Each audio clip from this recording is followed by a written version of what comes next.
பிராட்டி 2 பேரை திருத்தறாளாம்.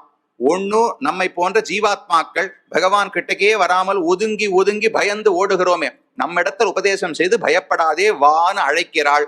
நம்மை உபதேசத்தாலே திருத்துகிறாள். அது மட்டும் போராதே, அவர் ஒருத்தர் முறுக்கின்னு இருக்காரு, யாரையும் நான் ரட்சிக்க மாட்டேன், தண்டனை தண்டனைன்னு பகவான் முறுக்கின்னு இருக்காரோ இல்லையோ, அவரிடத்துல போய் நீ தண்டனையை கொடுத்தா யார் அருகில வருவார்கள்?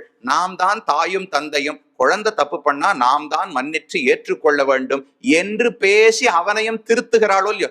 அதனால இருவரையும் திருத்துவது உபதேசத்தாலேன்னு தெரிவித்தார். அந்த உபதேசம் தான் அழகான பேச்சு. அதத்தான் ஹிரண்ய வர்ணாம், அழகான அக்ஷரங்கள், அழகான பேச்சை உடையவள் பிராட்டி.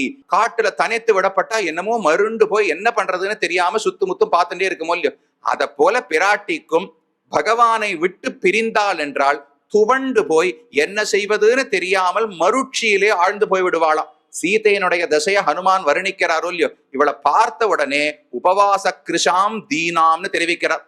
பல நாட்கள் சீதை உணவே உண்பது கிடையாது, பட்டினி பட்டினி, ராமன் என்னைக்கு வருவாரோன்னு காத்து கொண்டிருக்கிறாள். ஸ்வப்னோபி மம மத்சரி, ராமனை காண முடியாவிட்டாலும் பரவாயில்லை, ஸ்வப்னேபி யத்யஹம் வீரம் ராகவம் சக லக்ஷ்மணம், ஸ்வப்னத்திலாவது ராமனையோ லக்ஷ்மணையோ கண்டுவிட்டால் எனக்கு உறுதி வந்துவிடும், ஸ்வப்னமும் எனக்கு விரோதியாக பகைவனாக இருக்கிறது என்று ராமனை விட்டு பிரிந்து, ஏற்கனவே மிகவும் மெலிந்தவள் தான் சீதையினுடைய இடுப்பு, இப்படி கைய சேர்த்தோம்னா இதுக்குள்ள அவருடைய இடுப்பு முடிஞ்சு போயிடுமா, சுமத்தியமா என்று வால்மீகி தெரிவிக்கிறார். அப்போ முன்னமே மெலிந்திருந்தவள் ராமனை விட்டு பிரிந்து மேலும் மேலும் மெலிந்து போய் விட்டாள். சபங்காம் அலலங்காராம் விபத்மாமிவ பத்மினின்னு தெரிவிக்கிறார். ஒரு நல்ல தாமரை குளம், அந்த தாமரை குளத்துல இருக்கிற தாமரை எல்லாம் வெளியில் எடுத்துருங்க, சேத்தை எல்லாம் நன்னா கலக்கி விட்டுடுங்க.